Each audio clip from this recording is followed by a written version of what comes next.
each of the steps. This is what you want to record. I got you. All right, so, you know, when Ms. Vaughn first told us that we had to learn about claims and counterclaims, I was like, what is she talking about? I've heard those words before because, you know, we traveled to the airport and, you know, we had to claim our baggage. So I figured it had something to do with that, but then I realized I was totally wrong. And so she gave us these speeches by Obama and Kennedy, and we had to distinguish between the two. What was the claim that Obama was making? What was the claim that Kennedy was making? So we designed a Venn diagram and we talked about the arguments that Obama was using. And so she also talked about rhetorical devices, ethos, pathos, and logos, and how they use these things. And then she threw us another curveball where we had to now take not only these speeches, but then we did the same thing with a movie review. And we had to look at what were the claims and what were the counters. And so it made me think of those two old guys that always reviewed guys. I think they reviewed movies. I think their names were Siskel and Ebert. And so, you know, they sometimes agreed and then they sometimes disagreed. But then once we did those exercises across multiple formats, I realized, oh, I kind of get this. And it was becoming a little bit clearer to me. And then we had to read The Fallacy of Success, which just from the title alone, I was like, oh my God, what are we in for?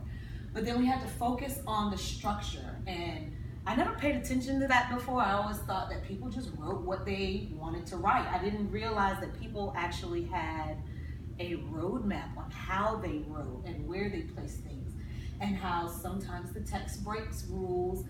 So we really had to analyze. It was difficult. It was a struggle, but with some collaboration with my peers, and I realized some of them were getting it a little bit better, it began to be a little bit clear to me. I think she was just trying to trap us a little bit there. Then we moved on to diction and writing prompts, and we had to figure out how words were used. Now this one was a kicker because as juniors, we are also preparing for SAT testing, and so we really needed to step our game up with the vocabulary and the types of words that we're using. No longer were we able to say this was fun or we like. We really had to challenge ourselves with the types of words and why we use those words in the text, and recognizing why authors use specific words, whether it's to create a mood or feeling. There were charged words. So this was actually a really fun exercise. But then she said that we needed to create our own product. And I was like, oh no, this is not happening. My head went down immediately. But she kind of gave us a choice. So she didn't just tell us what she wanted us to do.